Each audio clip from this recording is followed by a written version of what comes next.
It's Pilates time. All right, so you've gotten your Cadillac at home, and I want to show you a couple of things that are really good for low back tightness, for knee issues. And so it's going to be super easy for you to follow in class, knowing these couple of little cues. So I have my home unit here and it's mounted to the wall. Sometimes, if your unit, like mine, is not mounted all the way against the floor because I had the baseboard, it's lowered, it's a little bit higher up. So, therefore, for some things that we do in tower, you're going to have to change your position just a little bit. It's fine. You can make it work. So, your push through bar, which is this, when you load it from the top with the spring, it's push through. When you put on your safety chain, and put the spring from the bottom, the same bar is called tower. Call it Larry, whatever you want. All right. So the push through springs are shorter and they're mine are in red as opposed to the leg springs and the arm springs. So here's a leg spring and this is a yellow one. You can see the leg spring is way longer and so is the arm spring. Okay, your leg springs are all color coded. Usually red is harder and yellow is easier. So if you load your push through bar on the last setting that you just pull out your pin, right? And you can move this whole bar here, here, here, here. So if your back is a little bit tight, the lower setting is always going to be easier for you. This comes with two springs. Sometimes, if you're doing reverse tower or tower, you may want to use two springs. We usually do not need two springs when we're loading from the top. So I have my spring loaded here at number 4.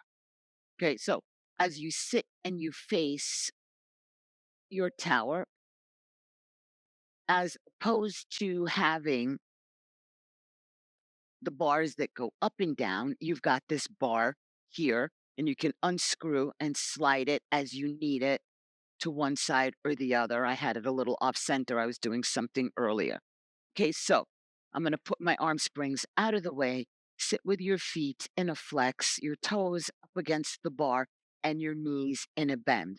The more you bend the knee, the gentler it is. If your back is super tight, when I say do things with the legs together, you space your legs. If you're still feeling it's too much pressure, turn the legs out. The end goal is for you to get those legs parallel and together. So I'm going to start with my legs together and the hands wide on the bar with the thumbs on top. You can always decide that you want to add a little bit more spring. Like I said, there are two springs. I don't usually use two springs for push through. So the arms are wide. The first thing you do is lean back. Then dropping the shoulders is super important. If the shoulder is up, the neck and top of the stomach are doing everything. Once you've got the shoulders down, then you contract the and up so that you feel pressure on the stomach, elbow bend. So every time the bar goes down, you're going to be leveraging, squeezing that into the right. If you bend and you do all of this to get the bar down, it's futile. All the squeezing, but starts to loosen those back muscles. Slide one leg towards you, little push, little slide. Make sure that the shoulders stay down as you push and slide. That's so important. And you're going to feel pressure on the stomach. When you feel pressure on the stomach, you're doing it correctly. If you start to feel pressure on the back, you're not squeezing the abs enough. Maybe the bar is coming too far down for you for today. So then we're going to switch and we're going to do the other leg. Just contract and push, always controlling the speed of the bar coming up so that you get benefit from both sides of the contraction of the spring. Remember, the Pilates is programming you to become springy. Flexibility is not about touching your toes, it's about can your muscle contract and then uncontract and come back to the right resting length, that it's not too loose and not too tight. Right. So now we're going to see if we can do both knees. And again, if the knees together is too much pressure on the back for today, create a space. but I would put a ball or a pillow between the legs if you can. Because as I slide the legs in, I'm squeezing the inner thigh, the legs toward me, and squeeze. So right there, I feel a huge stretch on the back because it is my stomach that is stretching the back. You can put your legs against the and then go forward, always with the goal of bending the spine. As you go forward, push down on the bar. This is not about getting stretched to the hamstring. This is about getting articulation or bending, sequential bending of the spinal muscles that are going to help create more stability as you activate more abdominal fibers. Remember, it's about getting the layer of Pilates classes in, and the classes are structured like little Lego blocks to fit one snugly on top of the other. Whether you do one class a week, two, three, or five, whether you mix mat and machine or just do mat or all machine. Mat is a really challenging, don't underestimate it. So, to stretch the quad, you can bring the bar down and hold it with your foot. If you feel that that is too much, you let go of the bar and just hold your leg. So we roll back and then squeeze the abs coming forward, soften and then squeeze. And that creates elasticity on that one side. Then holding the leg and body quiet, see if you can pull the bar down.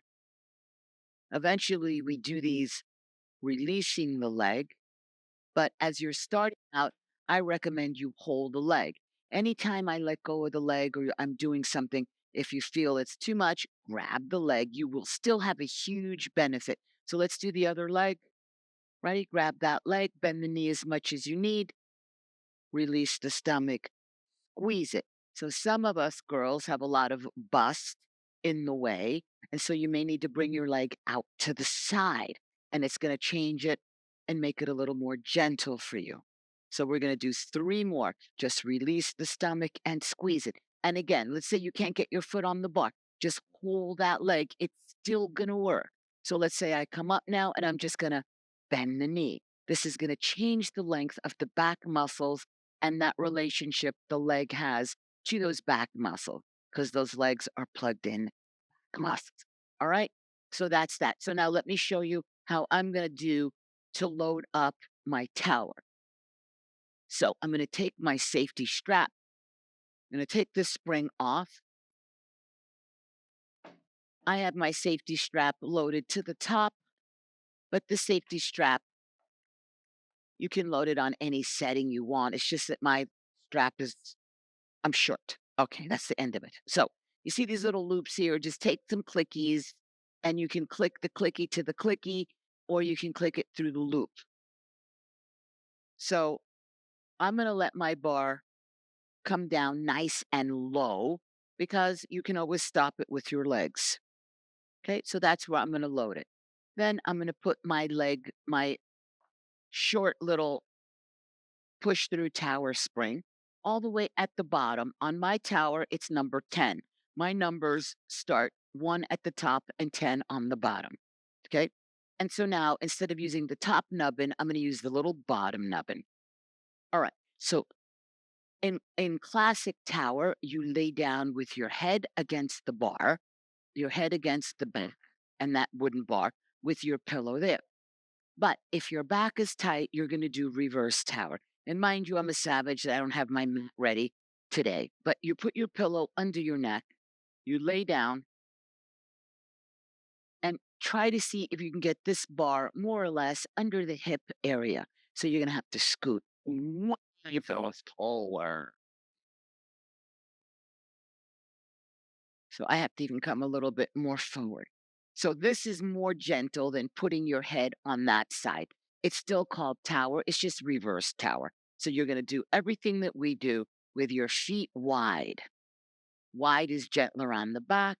Ballerina turnout is the most gentle. And if you're feeling super tight because you've been crazy partying, you're going to bend one knee and put one foot just on the bar down there, or you can bring it out to the side wide. Here's the gentlest of them all. So as I bend that knee, it's doing ballerina turnout. So let's say that you're left handed.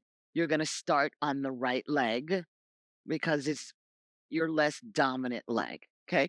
just bending and squeezing the stomach on the down. Do 5 or 8 single leg, and then you're going to switch. Whatever you do on one leg, you have to do on the other. So let's say you have a tighter knee or your back pain is sciatical on one side. Don't do more on the other side. You have to match whatever the weakest side is and its capabilities. That's all you do on the other side. Okay, so now I've done the same amount on each side. Now I'm going to try doubles. So let's say you try doubles and you see it's too much, just go back to singles, holding the legs and pushing them outward. The goal here is to keep the butt down. You're going to notice that as you bend the knees, the ass peels up like a banana being peeled. I don't want that one. I want you to really keep your butts downward. Do the best you can to keep your ass down. So then putting the toes on the bar, make sure that the knees don't lock and you're going to push up with the ankle. Down is the hard part, but really, sorry, Measy, really gripping the bar with your toes is super important because those toes connect to the bottom of your stomach. They want to if you let them. So we do doubles and then we do singles running in place. Remember, the wider position is always gentler, and ballerina turnout or V is always gentler. So you can even do single leg in the middle and just bend the other knee and hold it into the chest and just do single ankles. So that's a little bit less pressure on the back. And then repeat the same amount of repetitions on the other side. Doubles, of course. You can do the switch of running in place and pull the bar, whatever knee is bending with these toes. I'm literally pulling the bar, pulling with this foot. It's important that you have a nice soft surface underneath you if you have a tight back because you have less muscle covering the bones of your back. So you don't want your bones pushing in a hard surface. I have a lot of muscle and a lot of ass, so on my own mat. So we do this thing called the reverse monkey, but or the monkey. If your back is tight, you're going to have a hard time. So you would take your towel, have another towel ready when we do tower, and lasso up your bar with your towel, okay? Elbows inward. So I'm just going to give my stomach a squeeze, pick up the head and shoulders, and just gently pull your body up a little bit. Pull just to wherever you feel you can for that day. And little by little, you're going to see that you're going to be able to come up higher and higher. We hold the bar when we can, but if you can't, you do it this way. And even if you just use this to put a little bit more pressure on your bar as opposed to adding another spring, because like this, you can really control and not be surprised by the spring. So if we do the side laying, you get the larger pillow that comes with your kit. If you don't have one, we have them available on our website. Pretend I have my giant pillow, and you do single legs again with the hip underneath the bar. The more forward the foot is, the gentler, the more to the center, the more challenging. The goal is to get the chest that way and do single knee bend gently. In your mind, you're getting that knee behind your shoulder. On the down is when you squeeze the ab, on the up, you soften, squeeze. And then you repeat this to the other side. We even do the toes on the bar to get the low back. This is low back. This inner thigh here is really about low back. It's the braid. Inner thigh, low abs, and the butt are the braid of power. And so it's important that that is your base that's going to create your stability, and it's going to create the bones being in a better position so that you don't have bad friction and pain. Thank you for watching. This is Pilates Master Nikki, and I'll see you in class. Remember, you can chat with me on the app before class, after class, usually in class. I'm not really looking at my phone, but you can always chat with me. You can send me pictures. You can say, look, show me your knees, show me your back. You can tell me how you're feeling today, and I'll put things in class for you. This is a live medium. I do 15 classes a week, in all mediums of mat, reformer, Cadillac, Wonder Chair, and mat. Yeah. So talk to me and I'll make classes for you. All right. Behave, take your vitamins, drink your water, and as always, be happy. But if you want to be happy, you have to come see me. Ooh, behave.